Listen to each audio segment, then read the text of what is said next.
Dans les rues de Chicago, Isabelle Cruz et Daniel Rourke vont voir leur monde s'entrechoquer de façon inattendue.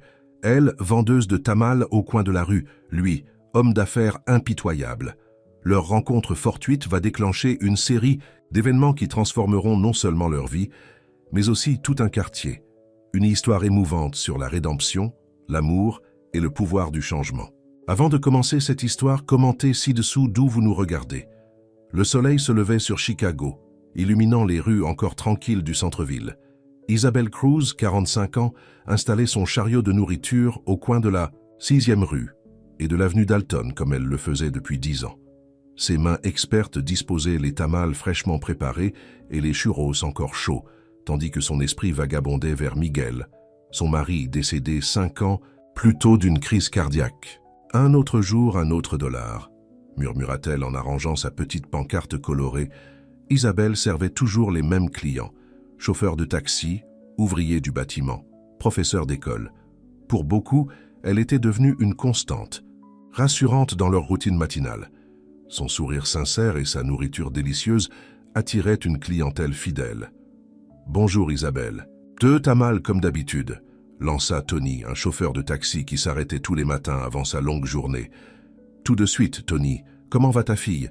Elle vient d'être acceptée à l'université, premier membre de la famille à y aller. » Isabelle lui offrit un churro supplémentaire. « Pour fêter ça, tu dois être si fière. » Ces petites interactions donnaient un sens à sa vie.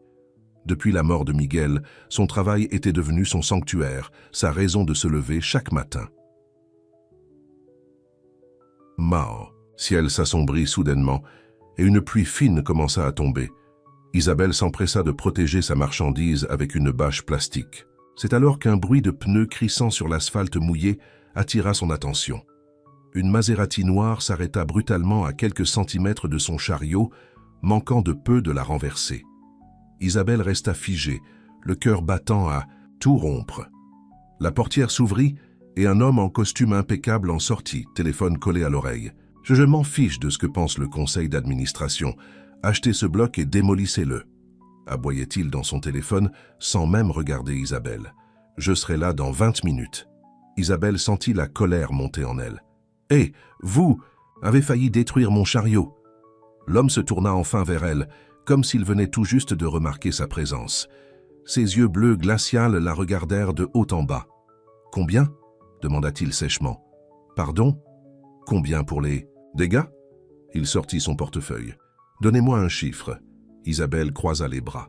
« Je ne veux pas de votre argent. Je veux que vous regardiez ce que vous avez failli détruire. » Pour la première fois, l'homme sembla vraiment la voir.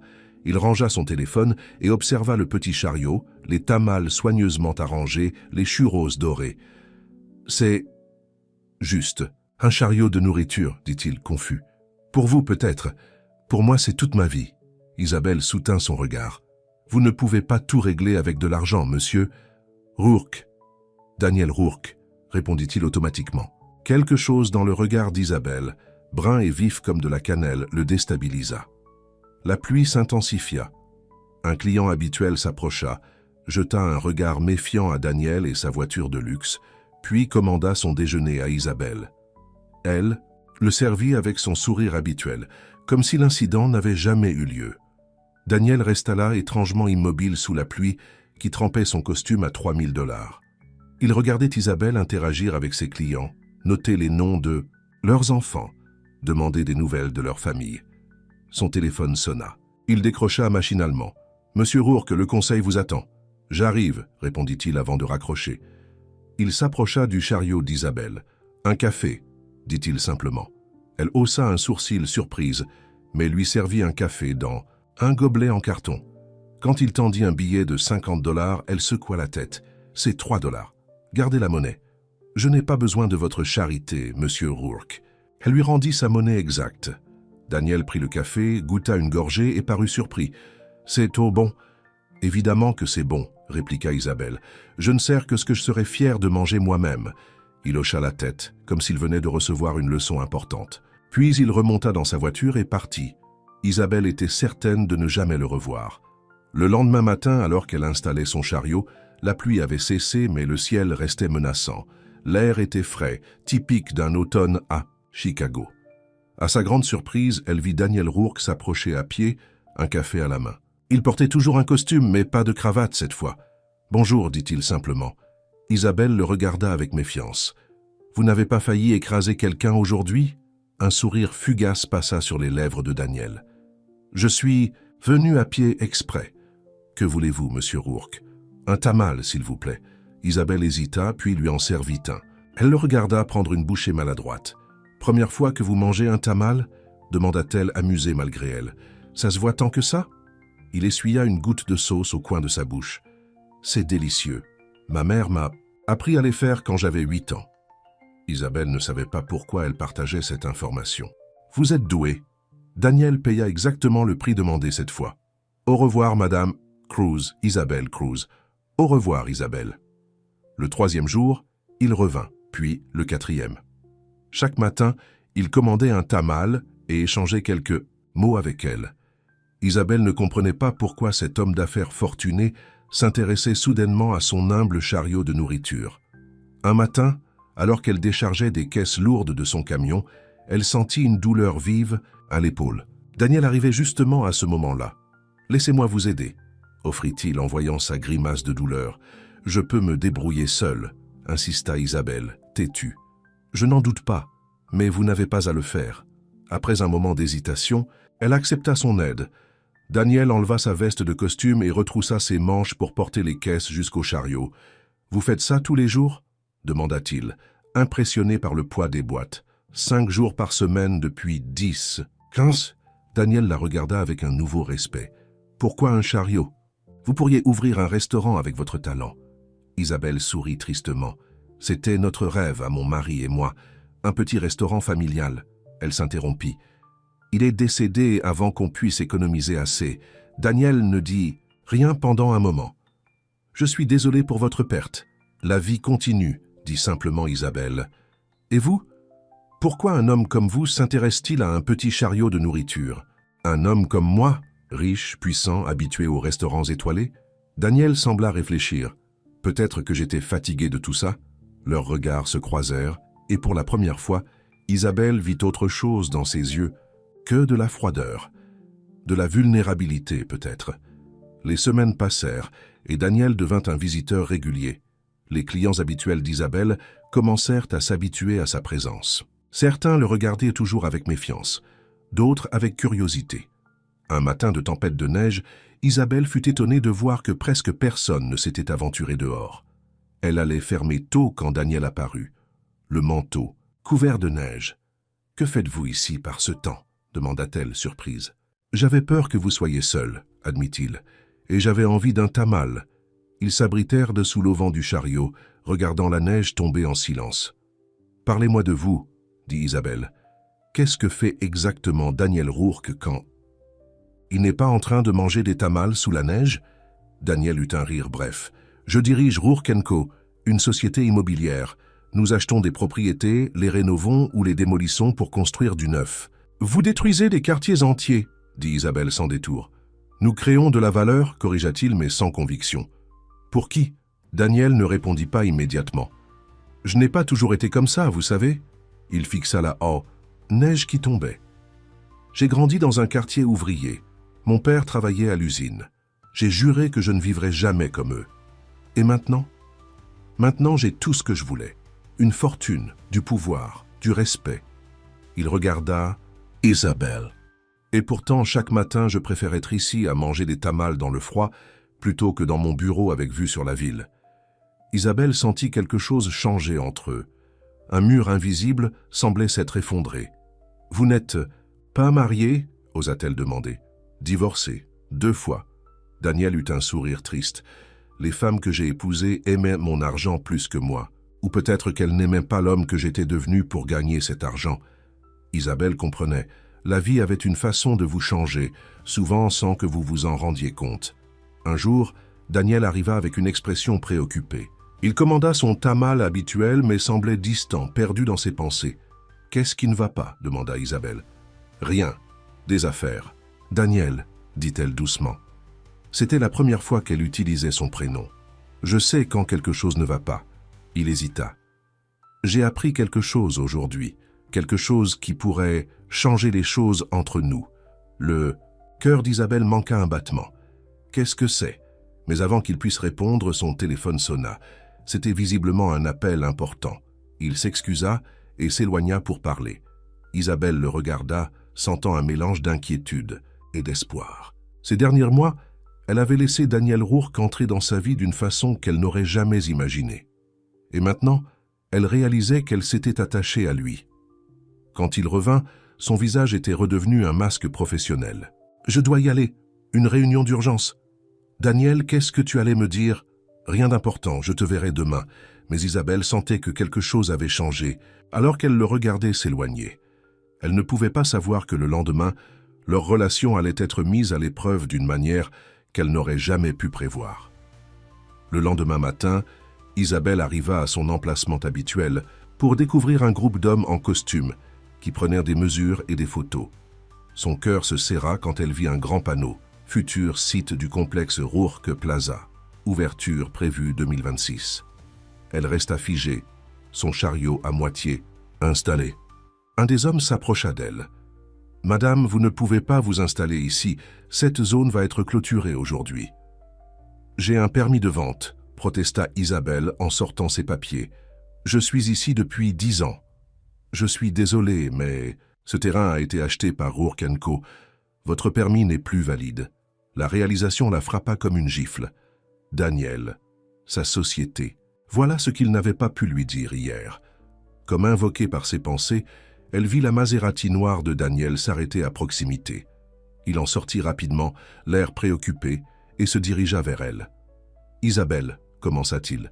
« C'était ça que tu ne pouvais pas me dire. » La colère faisait trembler sa voix. « Que tu allais détruire mon gagne-pain ? Ce n'est pas ce que tu crois, » plaida Daniel. « Je ne savais pas que ton chariot était ici quand le projet a été approuvé. Je viens de l'apprendre hier. Et tu n'as pas jugé bon de me prévenir ? » Isabelle se sentait trahie. Tous ces matins à venir me voir, à prétendre t'intéresser à moi. C'était pourquoi ? Me surveiller ? Te sentir moins coupable ? Non, je viens ici parce que... Il s'interrompit, cherchant ses mots. Parce que tu es la seule personne qui me traite comme un être humain et non comme un portefeuille. Très touchant, dit Isabelle avec amertume. Et maintenant ? Je vais arranger ça, je te promets. J'ai juste besoin de temps. Du temps. Je n'ai nulle part où aller aujourd'hui, Daniel, c'est mon seul revenu. Les clients habituels d'Isabelle commençaient à s'attrouper, regardant la scène avec inquiétude. Tony, le chauffeur de taxi, s'approcha. « Tout va bien, Isabelle ? » « Ce monsieur et sa société vont détruire le quartier, » expliqua-t-elle fixant. Daniel du regard d'autres clients se joignirent à eux, formant un petit groupe protecteur autour d'Isabelle. Daniel pouvait sentir l'hostilité monter. « S'il vous plaît, » dit-il, s'adressant à la foule. « Je vais résoudre cette situation. Isabelle, viens avec moi, nous allons trouver une solution. Pour que je me retrouve seul face à toi et tes avocats. » « Non, merci. » « Isabelle, » Daniel baissa la voix, « je te demande de me faire confiance. Juste cette fois. » Après un long moment d'hésitation, Isabelle demanda à Tony de ramener son chariot chez elle et suivit Daniel jusqu'à sa voiture. Le trajet se fit dans un silence pesant. Isabelle regardait par la fenêtre, observant la ville qu'elle connaissait si bien défiler devant ses yeux. Daniel la conduisit jusqu'à un imposant gratte-ciel au centre-ville. Le siège de Rourke & Co dans l'ascenseur qui les menait au dernier étage, Isabelle se sentait déplacée avec ses vêtements simples et son tablier encore attaché à la taille. « Pourquoi m'amener ici ?» demanda-t-elle finalement. « Je veux que tu comprennes contre quoi je me bats », répondit Daniel. Les portes s'ouvrirent sur un étage luxueux. Des employés en costume s'affairaient dans toutes les directions. Une femme élégante s'approcha immédiatement. « Monsieur Rourke, le conseil d'administration vous attend depuis 20 minutes. » Elle jeta un regard curieux à Isabelle. « Merci, Vanessa. Voici Isabelle Cruz. Elle est mon invitée spéciale aujourd'hui. » Vanessa hocha poliment la tête, mais son expression disait clairement qu'elle trouvait la présence d'Isabelle inappropriée. Daniel guida Isabelle vers une grande salle de conférence où plusieurs hommes et femmes en costume étaient assis autour d'une table massive. Tous se turent à leur entrée. « Messieurs, mesdames, je vous présente Isabelle Cruz, » annonça Daniel, propriétaire d'un commerce sur le site du projet Dalton Square. Un homme d'une 60aine d'années fronça les sourcils. « Daniel, qu'est-ce que cela signifie? Cette réunion est confidentielle. Richard, Isabelle est directement affectée par nos décisions. Je pense qu'elle a le droit d'être présente. Richard Westmore, le président du conseil d'administration, n'était visiblement pas d'accord, mais il se contenta de pincer les lèvres. Bien. Commençons. Le projet Dalton Square doit démarrer aujourd'hui. Les permis sont signés, les contrats avec les constructeurs sont finalisés. Daniel s'éclaircit la gorge. J'aimerais proposer une modification du projet. Un murmure parcourut la salle. Isabelle observait la scène, stupéfaite de voir Daniel, si puissant dans son élément, sembler nerveux. « Quelle modification ?» demanda sèchement Richard. « Je suggère que nous préservions le coin de la 6e et Dalton. Nous pourrions intégrer un espace pour les vendeurs locaux dans notre conception, créer une zone alimentaire authentique qui valoriserait la culture du quartier. » Un jeune homme en bout de table ricana. « Une zone alimentaire pour vendeurs de... rue dans notre complexe de luxe? Les investisseurs vont adorer. » Daniel ignora le sarcasme. C'est exactement ce que recherchent les jeunes professionnels aujourd'hui. L'authenticité, la culture locale. C'est un atout marketing, pas un inconvénient. Isabelle écoutait, partagée entre l'admiration pour les efforts de Daniel et la colère de voir sa vie réduite à un atout marketing. La discussion s'enflamma, certains membres soutenant l'idée, d'autres s'y opposant fermement. Richard Westmore observait Daniel avec suspicion. Cette idée soudaine n'aurait rien à voir avec votre amitié avec Madame Cruz, n'est-ce pas? Daniel soutint son regard. Mes motivations personnelles n'ont pas d'importance si l'idée est bonne pour l'entreprise. Je ne suis pas convaincu qu'elle le soit, contra Richard. Nous avons signé des contrats, engagé des frais. Changer les plans maintenant coûterait... C'est des millions. Des millions que je suis prêt à couvrir personnellement, affirma Daniel. Un silence stupéfait s'abattit sur la salle. Isabelle regardait Daniel avec incrédulité. « Tu ne peux pas faire ça, murmura-t-elle. « Bien sûr que si, répondit-il à voix basse. Richard se leva. « Le conseil va délibérer en privé. Daniel, Madame Cruz, veuillez nous excuser. » Dans le couloir, Isabelle se tourna vers Daniel. « Pourquoi fais-tu ça? Tu risques des millions de dollars pour mon petit chariot ?» Daniel la regarda intensément. « Pas seulement pour le chariot, Isabelle, pour toi. » Avant qu'elle puisse répondre, la porte de la salle de conférence s'ouvrit et Richard les invita à revenir. « Le conseil a voté. » annonça-t-il froidement. « Votre proposition est rejetée, Daniel. Le projet continue comme prévu. » Daniel serra les poings. « Richard, reconsidérez. La décision est prise, » coupa Richard. « Et si vous persistez dans cette distraction, le Conseil envisagera sérieusement de réévaluer votre position de PDG. » Isabelle sentit le sol se dérober sous ses pieds. Daniel risquait non seulement son argent, mais aussi son poste pour elle. « Ce n'est pas terminé, » dit simplement Daniel, avant de guider Isabelle hors de la salle. Dans son bureau privé, Daniel s'effondra dans son fauteuil, l'air épuisé. « Je suis désolé, Isabelle. J'aurais dû te dire la vérité dès que je l'ai apprise. Pourquoi ne l'as-tu pas fait? Parce que j'avais peur de te perdre, admit-il. Ces derniers mois, à te voir chaque matin, c'est devenu la meilleure partie de mes journées. » Isabelle se sentit touchée malgré sa colère. « Tu ne peux pas risquer tout ce que tu as construit pour moi. » « Et pourquoi pas ?» Daniel se leva et s'approcha d'elle. « Qu'est-ce que j'ai vraiment construit, Isabelle? Un empire qui détruit des quartiers? Une fortune qui ne me rend pas heureux? Une vie si vide que la seule chose que j'attends avec impatience est un tamal à 7 heures du matin ?» Isabelle ne put s'empêcher de sourire malgré la situation. « Mes tamals sont vraiment si bons. Ce n'est pas que les tamals, et tu le sais. » Daniel prit ses mains dans les siennes. « C'est toi, Isabelle. Ta force, ton authenticité. Tu es la première personne depuis des années qui me fait sentir réelle. » Le téléphone de Daniel sonna, brisant le moment. C'était Vanessa. « Monsieur. »« Rourke, Monsieur Westmore demande votre présence immédiate. Il dit que c'est urgent. » Daniel soupira. « J'arrive. » Il se tourna vers Isabelle. « Attends-moi ici, s'il te plaît, je reviens vite. » Après son départ, Isabelle parcourut le vaste bureau, observant les photos encadrées de Daniel inaugurant divers bâtiments, serrant des mains importantes. Une vie si différente de la sienne. Sur son bureau, un dossier marqué « Projet Dalton » Square était ouvert. Isabelle ne put résister à la tentation d'y jeter un œil. Ce qu'elle vit lui glaça le sang. Le projet prévoyait non seulement la destruction de son coin de rue, mais de tout le quartier, incluant de petits commerces familiaux et des immeubles d'habitation abordables. Tout serait remplacé par des appartements de luxe, des boutiques haut de gamme et des restaurants étoilés. Son quartier et sa communauté, tout disparaîtrait. Quand Daniel revint une demi-heure plus tard, son visage était grave.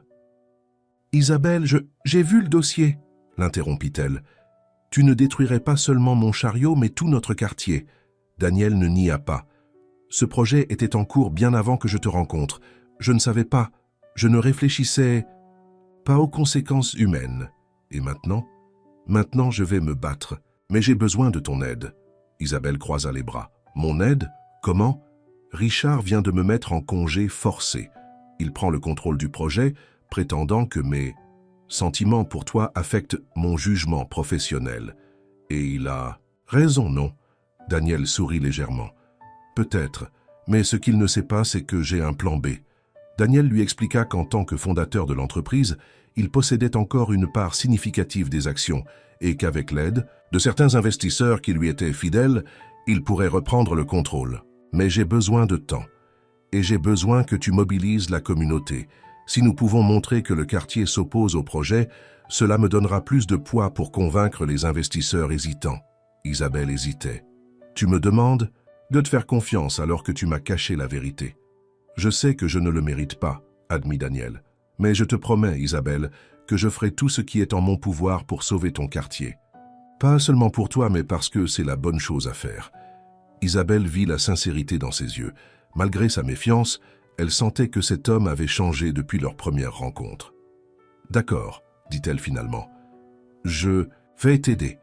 Mais si tu me mens encore une fois, je ne te le pardonnerai jamais. » « C'est équitable, » dit Daniel avec un soulagement évident. Les jours suivants furent intenses. Isabelle mobilisa ses clients, ses voisins, les commerçants locaux. Des réunions de quartier furent organisées, des pétitions circulèrent, des pancartes « Sauvons Dalton Square » apparurent dans les fenêtres. Daniel, quant à lui, menait sa propre bataille dans les coulisses financières. Chaque soir, il retrouvait Isabelle pour faire le point, souvent dans le petit appartement qu'elle occupait au-dessus d'une quincaillerie. Un soir, alors qu'ils partageaient un dîner simple que Isabelle avait préparé, elle remarqua à quel point Daniel semblait épuisé. « Comment ça se passe de ton côté » demanda-t-elle doucement. « Difficile, » admit-il. « Richard a plus de soutien que je ne le pensais. Et il me fait chanter avec des irrégularités qu'il a trouvées dans d'anciens contrats. »« Des choses illégales » Daniel secoua la tête. « Rien d'illégal, mais des zones grises éthiques, des choses que j'ai laissées passer quand tout ce qui m'importait était le profit. »« Et maintenant, qu'est-ce qui t'importe » demanda Isabelle, son cœur battant un peu plus vite. Daniel la regarda longuement. « Toi, » dit-il simplement, « et devenir quelqu'un dont tu pourrais être fier. » Le téléphone de Daniel sonna, brisant encore une fois un moment d'intimité. Il répondit, écouta quelques instants, puis raccroche avec une expression sombre. « Qu'est-ce qui se passe » demanda Isabelle inquiète. Richard a accéléré le calendrier. Les bulldozers arrivent demain matin à l'aube. Isabelle sentit la panique l'envahir. « Mais nous n'avons pas assez de temps. Tu as dit que tu avais besoin d'au moins une semaine pour rassembler assez de soutien. » Il le sait. C'est pourquoi il agit maintenant. Daniel se leva brusquement. « Je dois faire quelques appels. » Il passa les heures suivantes au téléphone, parlant à des investisseurs, des avocats, des contacts dans la presse. Isabelle l'observait, admirant sa détermination, mais craignant qu'il ne soit trop tard. À minuit, il n'avait toujours pas de solution. « Daniel, il faut être réaliste, » dit doucement Isabelle. « Tu as fait tout ce que tu pouvais. »« Non, » insista-t-il. « Je refuse d'abandonner. Il doit y avoir un moyen. » Soudain, son visage s'éclaira. « Le classement historique. »« Quoi? Si nous pouvons faire classer ton coin de rue comme site historique, ils ne pourront pas le détruire, » expliqua Daniel. « Le bâtiment devant lequel tu t'installes a plus de 100 ans. Il était l'un des rares à survivre au grand incendie de Chicago. Mais un tel processus prend des mois, non? » « Normalement, oui. » Daniel sourit. « Mais j'ai une dette à récupérer. Auprès du commissaire à la préservation historique. Et il est temps qu'il paie. » Il se leva. « Je dois y aller. Retrouve-moi demain matin à 6 heures à ton coin de rue habituel. Quoi qu'il arrive, sois là. »« Daniel !» Isabelle l'arrêta avant qu'il parte. « Merci pour tout. » Il s'approcha d'elle hésita un instant, puis l'embrassa doucement sur la joue. « C'est moi qui devrais te remercier, Isabelle. Tu m'as rappelé qui je voulais être avant que l'argent ne me change. » Cette nuit-là, Isabelle dormit à peine, son esprit tournant sans cesse entre l'espoir et la peur. Allait-elle perdre son gagne-pain, son quartier? Et Daniel, qu'adviendrait-il de lui après tout cela? À 5 heures du matin, elle se leva, s'habilla et se dirigea vers son coin de rue, déterminée à affronter ce qui viendrait. Quand elle arriva, son cœur s'arrêta. Des bulldozers étaient déjà en place, leurs moteurs grondant dans l'aube naissante. Des ouvriers en casque jaune attendirent les ordres. Richard Westmore se tenait là, donnant des instructions, un sourire satisfait sur son visage. Mais de Daniel, aucune trace. Isabelle resta immobile, observant la scène avec horreur. Tout semblait perdu. Les premiers rayons du soleil éclairaient les bulldozers jaunes, prêts à détruire son petit coin de monde. Les voisins et clients réguliers commençaient à s'attrouper, attirés par le bruit des machines. Tony, le chauffeur de taxi, s'approcha d'Isabelle. « Où est ton ami en costume » demanda-t-il, regardant autour de lui. « Celui qui devait nous aider ?»« Je ne sais pas » murmura Isabelle, un sentiment de trahison lui serrant la poitrine. Daniel l'avait-il abandonné? Avait-il renoncé face à l'opposition de Richard? Richard Westmore remarqua sa présence et s'approcha avec un sourire froid. « Madame Cruz, désolé pour le réveil matinal, mais les affaires n'attendent pas. »« Où est Daniel ?» demanda-t-elle. « Monsieur. »« Rourke ?» Probablement chez lui, à dormir dans ses draps de soie. Richard haussa les épaules. Il a finalement compris où étaient ses véritables intérêts. Isabelle refusa de le croire. Daniel ne l'aurait pas abandonné sans un mot, pas après tout, ce qu'ils avaient partagé. Richard consulta sa montre. « Il est presque 6 heures. Messieurs, vous pouvez commencer. » Les ouvriers s'activèrent, se dirigeant vers leur machine. Le cœur d'Isabelle battait à tout rompre. Elle s'avança, déterminée à se tenir devant les bulldozers s'il le fallait. « Vous ne pouvez pas faire ça !» cria-t-elle. « Ce quartier est notre maison. » Plusieurs voisins la rejoignirent, formant une chaîne humaine devant les machines. Richard soupira agacé et fit signe à la sécurité d'intervenir. C'est alors qu'un bruit de sirène retentit. 3 voitures de police s'arrêtèrent près du chantier, suivies d'une limousine noire. Les portes s'ouvrirent et Isabelle sentit le soulagement l'envahir quand elle vit Daniel en sortir, accompagné d'un homme en costume officiel. « Arrêtez tout !» cria l'homme en montrant un document. « Je suis Frank Miller, commissaire à la préservation historique de Chicago. J'ai ici un ordre d'arrêt immédiat des travaux. » Richard Westmore devint livide. « Quoi? C'est impossible. Nous avons tous les permis. Pas pour démolir un site classé, répliqua Frank en tendant le document à Richard. Cette nuit, j'ai signé un ordre d'urgence classant ce coin de rue comme patrimoine historique de la ville. Isabelle n'en croyait pas. Ses yeux, Daniel avait réussi l'impossible. Richard parcourut le document, son visage passant de la pâleur à la colère. C'est de la folie. Un simple coin de rue ne peut pas être classé. Ce simple coin de rue est l'un des derniers vestiges du Chicago d'avant le grand incendie, expliqua Frank. Et la présence continue de vendeurs de rue à cet emplacement depuis plus de 50 ans, en fait un lieu de patrimoine culturel. Daniel rejoignit Isabelle, ignorant les regards furieux de Richard. « Tu as réussi » murmura-t-elle, les larmes aux yeux. « Nous avons réussi » corrigea-t-il en prenant sa main. « J'ai juste fait jouer quelques relations, mais c'est ta mobilisation, du quartier qui a impressionné Frank. » Richard s'avança vers eux, tremblant de rage. « C'est de la manipulation, Daniel. Le conseil d'administration va te détruire pour ça. » « Peut-être, » admit Daniel calmement. « Mais certaines choses valent la peine qu'on se batte pour elles. » Il se tourna vers la foule qui s'était rassemblée. « Habitants de Dalton Square, ce coin de rue est désormais protégé, mais ce n'est que le début. J'ai une proposition pour vous tous. » Daniel expliqua qu'il était prêt à investir personnellement dans la rénovation du quartier, non pas pour le gentrifier, mais pour le préserver et l'améliorer tout en respectant son caractère unique.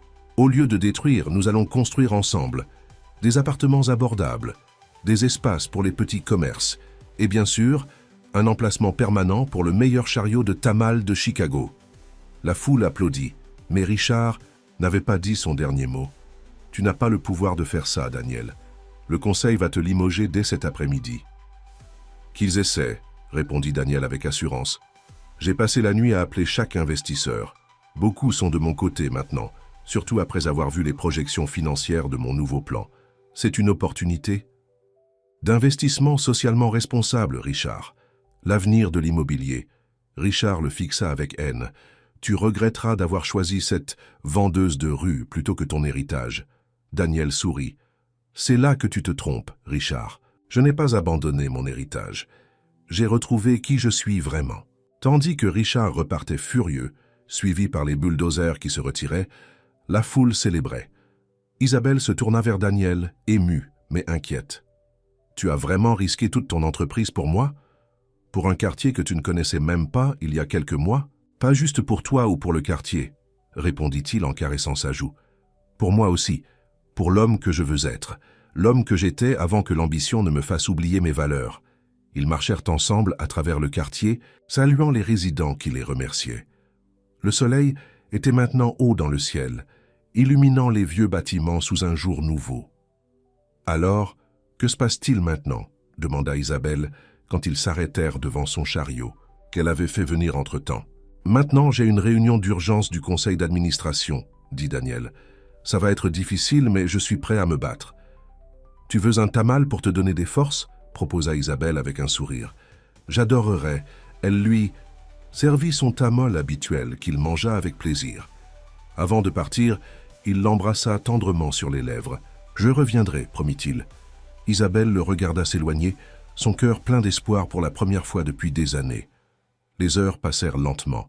Isabelle servit ses clients habituels, qui voulaient tous entendre l'histoire de sa victoire contre la grande entreprise immobilière. Elle raconta comment Daniel avait changé, comment il s'était battu pour eux tous.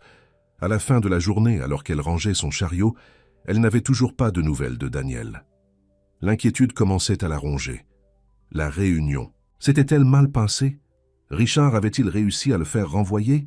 Alors qu'elle fermait son chariot, une voiture s'arrêta près d'elle. Ce n'était pas la Maserati de Daniel, mais une simple voiture de location. Il en sortit, l'air fatigué mais souriant. « Daniel, que s'est-il passé ?» demanda-t-elle en s'approchant. « C'est fini, » dit-il simplement. « Fini? Comment ça? J'ai démissionné. » Isabelle le regarda stupéfaite. « Tu as quoi? Mais je croyais que tu allais te battre. »« Je me suis battu, » expliqua Daniel. « J'ai présenté mon nouveau plan au conseil. Certains étaient intéressés, d'autres fermement opposés. Richard a exigé un vote de confiance. Il était clair que ça allait être serré. Et alors? Alors j'ai réalisé quelque chose. » Daniel prit ses mains dans les siennes. « Même si je gagnais ce vote, même si je gardais mon poste de PDG, je passerai les prochaines années à me battre contre des gens comme Richard, à faire des compromis, à sacrifier un peu de mon âme chaque jour. Alors tu as abandonné? » « Non, Isabelle. J'ai choisi une nouvelle voie. » Ses yeux brillaient d'excitation. « J'ai démissionné, mais pas avant d'avoir vendu la plupart de mes actions. J'ai suffisamment d'argent maintenant pour financer mon propre projet immobilier. Un projet basé sur le développement communautaire, la préservation des quartiers historiques, la création de logements abordables. » Isabelle commençait à comprendre. « Tu vas créer ta propre entreprise? » « Exactement. Une entreprise qui reflète mes vraies valeurs. » Il hésita. « Et j'espérais que tu accepterais d'être ma partenaire. »« Moi? Mais je ne connais rien à l'immobilier, tu... » « Connais les gens, Isabelle. Tu connais les communautés, les besoins réels des quartiers. J'ai l'expertise technique et les contacts. Mais j'ai besoin de ton cœur et de ta vision. » Isabelle était sans voix.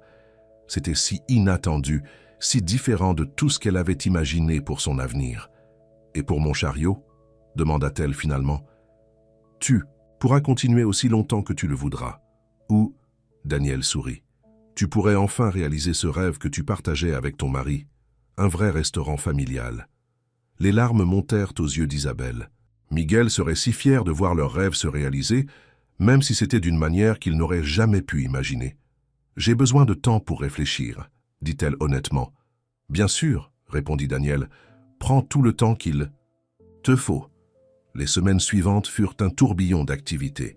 Daniel tint parole et créa sa nouvelle entreprise, Cruz & Rourke Community Development. Le classement historique du coin de rue fut maintenu et un projet pilote de rénovation douce du quartier fut lancé.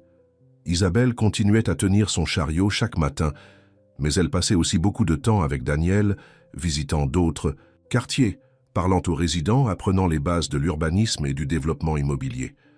Elle découvrait un monde nouveau, et elle y excellait. Un soir, alors qu'il dînait dans son petit appartement, Daniel lui remit une enveloppe. « Qu'est-ce que c'est » demanda-t-elle. « Ouvre et tu verras. » À l'intérieur se trouvèrent les plans d'un petit restaurant à l'angle de la 6e et Dalton juste en face de son emplacement habituel. La cocina de Isabelle était écrit sur la devanture. C'est... Elle ne trouvait pas ces mots. « C'est ton restaurant si tu le veux », expliqua Daniel. « L'espace sera prêt dans 3 mois. Tu pourras servir tes tamales à l'intérieur, avec des tables et des chaises, un vrai menu. » Isabelle regarda les plans, émue. C'était exactement ce dont Miguel et elle avaient rêvé. « Je ne sais pas quoi dire, Daniel. »« Dis oui, » répondit-il. « Dis oui au restaurant. Dis oui à notre partenariat professionnel. » Il prit une profonde inspiration. « Et peut-être un jour à plus ?» Isabelle leva les yeux vers lui. Ces derniers mois avaient tout changé dans sa vie. Daniel était passé d'étranger arrogant à allié, puis ami, et maintenant, quelque chose de plus.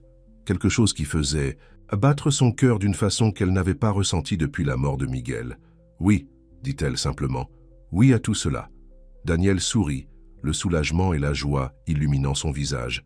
« Tu ne le regretteras pas, Isabelle.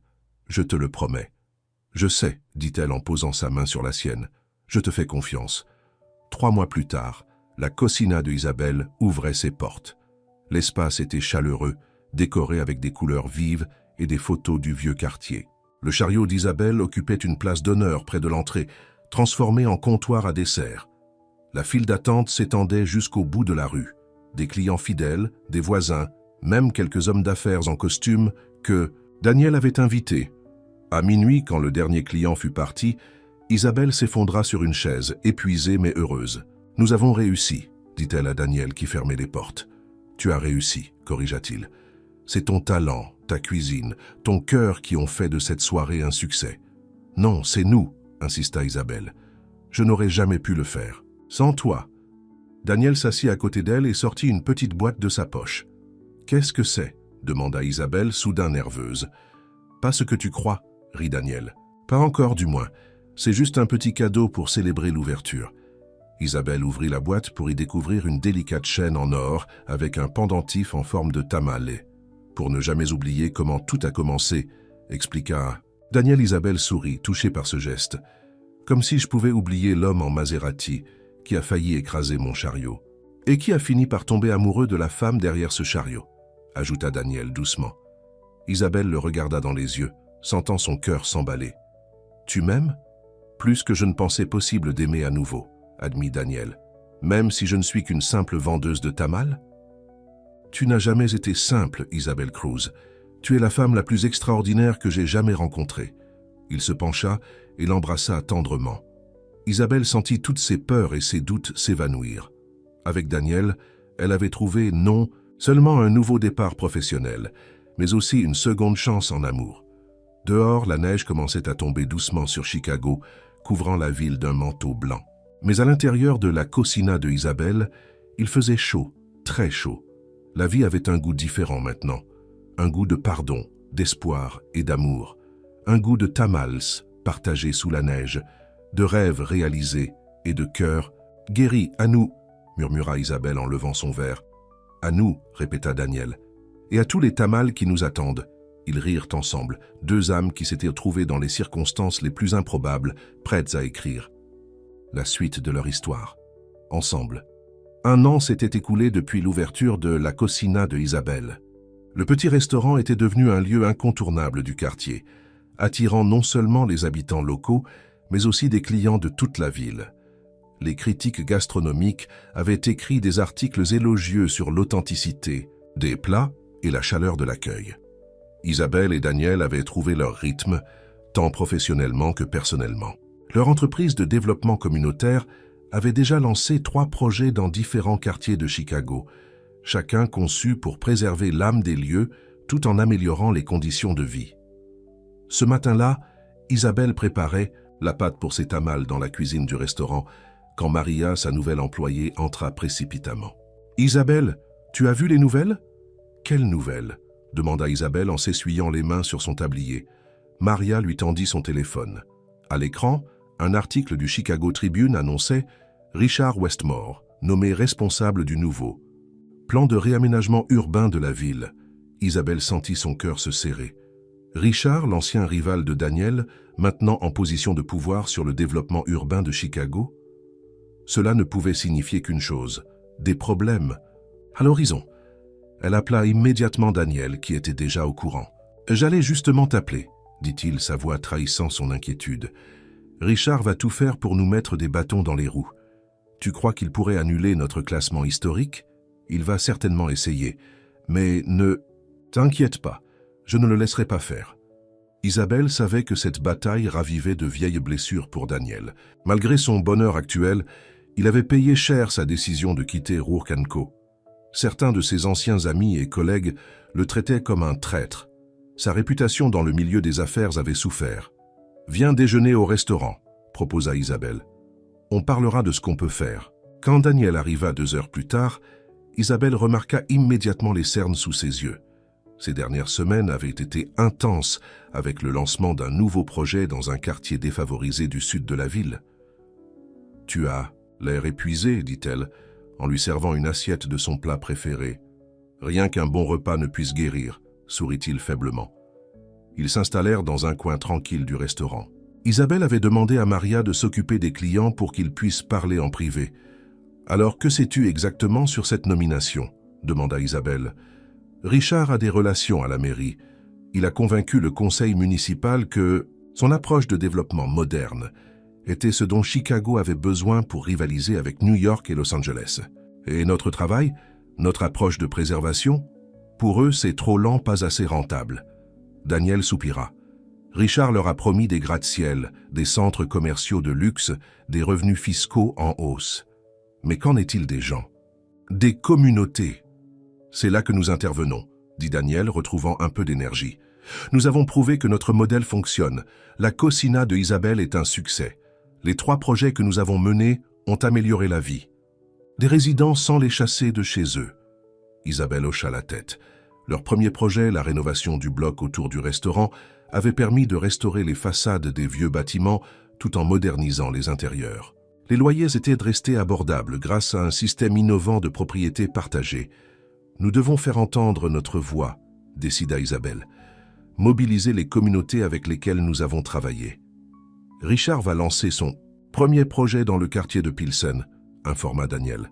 Un quartier à forte identité mexicaine. Il veut y construire des condos de luxe. Isabelle sentit la colère monter en elle. Pilsen était un quartier qu'elle connaissait bien, rempli de familles comme la sienne, travaillant dur pour survivre et préserver leur culture. « Alors c'est là que nous commencerons notre lutte », déclara-t-elle avec détermination. Les jours suivants, Isabelle et Daniel travaillèrent sans relâche. Ils rencontrèrent les leaders communautaires de Pilsen, organisèrent des réunions d'information, distribuèrent des tracts expliquant les dangers de la gentrification. Un soir, alors qu'ils rentraient d'une longue journée de mobilisation, Isabelle remarqua que Daniel était particulièrement silencieux. « Qu'est-ce qui te préoccupe ?» demanda-t-elle doucement. « J'ai reçu un appel de mon ancien avocat aujourd'hui, » répondit-il après un moment. « Richard a déposé une plainte contre notre entreprise, alléguant des pratiques commerciales déloyales. »« Quoi ? C'est absurde. C'est une tactique pour nous épuiser financièrement et moralement. » Daniel passa une main fatiguée sur son visage. « Il sait que nous n'avons pas les mêmes ressources que Rourke & Co. pour une bataille juridique prolongée. » Isabelle prit sa main dans la sienne. « Nous trouverons une solution. Ensemble. » Daniel sourit faiblement. « Tu as toujours été ma force, Isabelle, depuis ce premier matin où tu m'as défié au lieu d'accepter mon argent. Et je te défierai encore si nécessaire, » plaisanta-t-elle pour alléger l'atmosphère. Cette nuit-là, allongée à côté de Daniel endormi, Isabelle réfléchissait. Leur combat contre Richard n'était pas seulement une question d'affaires. C'était une lutte pour préserver une certaine vision de la ville, une vision où l'histoire, la culture et les communautés comptaient plus que les profits à court terme. Le lendemain matin, Isabelle eut une idée. Si Richard utilisait les médias et la politique pour promouvoir sa vision, pourquoi ne pas faire de même? Elle appela Sophia, une ancienne cliente devenue amie, qui travaillait comme journaliste pour un important blog local. « J'ai une histoire pour toi », annonça Isabelle. « Une histoire sur 2 visions opposées de l'avenir de Chicago. » Sophia fut immédiatement intéressée.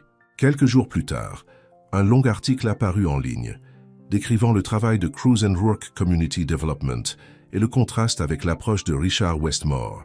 L'article présentait des témoignages émouvants de résidents dont les vies avaient été améliorées par les projets d'Isabelle et Daniel. L'article fut largement partagé et attira l'attention d'autres médias. Bientôt, Daniel fut invité à participer à des débats télévisés sur l'avenir urbain de Chicago. Sa sincérité et sa vision humaniste contrastaient fortement avec le discours froid et calculateur de Richard. L'opinion publique commençait à pencher en leur faveur, mais Richard avait encore une carte à jouer. Un matin, alors qu'Isabelle ouvrait le restaurant, elle reçut un appel de Daniel. « Isabelle, tu dois venir tout de suite à Pilsen », dit-il, sa voix tendue.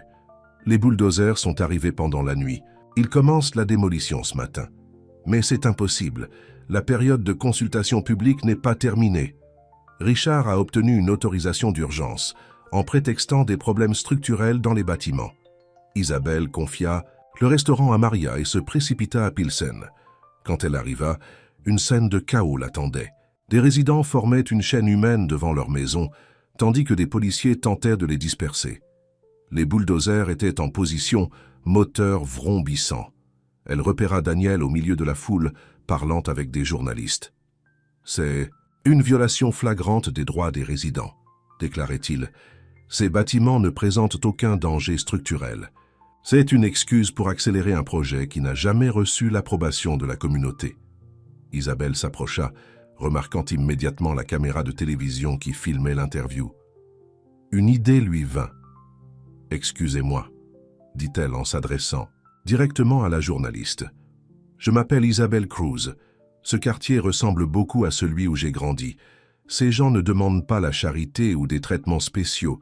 Ils veulent simplement être entendus, respectés. » La journaliste lui tendit le micro. « Vous travaillez avec M. Rourke ? » « Oui, mais aujourd'hui, je suis ici comme une fille d'immigrant qui sait ce que signifie voir sa communauté menacée. » Isabelle sentit l'émotion monter en elle. Chicago est faite de ses quartiers, de ses histoires, de ses cultures. Les détruire, pour des condos de luxe, c'est détruire l'âme de notre ville. Son témoignage spontané et passionné toucha juste. D'autres chaînes de télévision arrivèrent, attirant encore plus l'attention sur la situation. Richard Westmore apparut finalement, visiblement contrarié par la couverture médiatique. « Tout ceci est ridicule », déclara-t-il aux journalistes. « Nous suivons simplement les procédures légales pour améliorer un quartier délabré. »« Délabré ?» s'indigna une résidente âgée. « J'ai vécu ici pendant 50 ans. Nous avons construit ce quartier. » La confrontation entre les résidents et Richard fut diffusée en direct. Ces remarques dédaigneuses sur le quartier ne firent qu'attiser la colère de la foule et l'indignation des téléspectateurs. À midi, le maire de Chicago lui-même appela pour ordonner la suspension immédiate des travaux, promettant une enquête sur la façon dont l'autorisation d'urgence avait été obtenue. C'était une victoire, mais Isabelle et Daniel savaient que ce n'était que le début d'une longue bataille. Dans les semaines qui suivirent, leur combat prit une nouvelle dimension. Ils ne se contentaient en plus de réagir au projet de Richard, mais proposaient activement leur propre vision pour Chicago. Ils organisèrent une série de forums publics dans différents quartiers, invitant les résidents à partager leurs idées et leurs besoins. Un soir, après un forum particulièrement réussi à Pilsen, Daniel surprit Isabelle avec une proposition inattendue. « Et si nous transformions Cruz & Rourke en quelque chose de plus grand ?» demanda-t-il alors qu'ils marchaient, main dans la main dans les rues colorées du quartier. « Que veux-tu dire ?»« Une fondation, une organisation à but non lucratif dédiée à la préservation des quartiers historiques et culturels de Chicago, avec des programmes éducatifs, des subventions pour les petites entreprises locales, un soutien juridique pour les locataires. » Isabelle s'arrêta de marcher, stupéfaite par l'ampleur de cette vision. Daniel, ça demanderait des ressources énormes. « J'ai encore beaucoup d'argent de la vente de mes actions, » rappela-t-il, « et je connais des investisseurs qui seraient intéressés par ce type d'initiative. Des gens qui veulent faire le bien tout en faisant des affaires. » Isabelle réfléchit à cette possibilité. Une fondation pourrait avoir un impact bien plus large que leur petite entreprise actuelle. « Et le restaurant ?» demanda-t-elle, soudain. Inquiète, Daniel sourit. « Il reste ton royaume, ton rêve réalisé. » Il serra sa main. « En fait, J'ai pensé que nous pourrions l'agrandir, créer un centre de formation culinaire pour les jeunes du quartier. Isabelle sentit les larmes lui monter aux yeux. « Tu as vraiment changé, Daniel Rourke. »« Grâce à toi, » répondit-il simplement. Cette nuit-là, sous les étoiles de Chicago, ils firent des projets pour l'avenir. Pas seulement pour eux, mais pour toute la ville qu'ils aimaient. Le matin suivant, Isabelle se réveilla avec une énergie renouvelée. Elle prépara un petit déjeuner spécial et réveilla Daniel avec l'odeur du café fraîchement moulu. « J'ai réfléchi à ton idée de fondation », annonça-t-elle alors qu'ils mangeaient sur la petite terrasse de leur appartement. « Je pense que nous devrions l'appeler Fondation Nouveau Chicago. » Daniel sourit. « J'aime ce nom. Il parle d'avenir, tout en respectant le passé. » Exactement. Et notre premier grand projet pourrait être à Pilsen. Pas juste pour empêcher Richard de le détruire, mais pour montrer comment un quartier peut évoluer, tout en préservant son identité. Ils passèrent la matinée à esquisser les grandes lignes de leur nouvelle fondation. Isabelle était surprise par sa propre passion pour ce projet. Elle qui n'avait jamais pensé au-delà de son chariot de nourriture, se retrouvait maintenant à imaginer des changements à l'échelle de la ville. À midi, ils se préparaient à partir pour le restaurant quand le téléphone de Daniel sonna. C'était leur avocat. « Quelle nouvelle ?» demanda Daniel après quelques instants d'écoute. Son visage s'éclaira soudain. « C'est fantastique, merci !» Il raccrocha et se tourna vers Isabelle, rayonnant. L'enquête sur l'autorisation d'urgence à Pilsen a révélé des irrégularités majeures. Richard a falsifié des rapports d'inspection. Il est suspendu de ses fonctions en attendant une enquête approfondie. « C'est incroyable !» s'exclama Isabelle. « Ce n'est pas tout !» continua Daniel. « Le maire veut nous rencontrer. Apparemment, notre approche du développement urbain l'intéresse. » Cette rencontre avec le maire, 2 jours plus tard, marqua un tournant. Impressionné par leur vision et leur passion, il leur proposa de participer à un nouveau comité consultatif sur le développement urbain de Chicago. « Nous avons besoin de voix comme les vôtres », expliqua-t-il. « Des gens qui comprennent que la valeur d'une ville ne se mesure pas seulement en dollars, mais aussi en qualité de vie pour tous ses habitants. » Sur le chemin du retour, Isabelle et Daniel étaient silencieux, encore étourdis par cette opportunité inattendue. « Tu réalises ce que cela signifie ?» dit finalement Daniel. « Nous pourrons influencer la politique urbaine de toute la ville. »« C'est presque trop beau pour être vrai, » murmura Isabelle. Ils passèrent devant son ancien coin de rue, là où tout avait commencé. Le chariot n'y était plus, mais le souvenir restait vivace.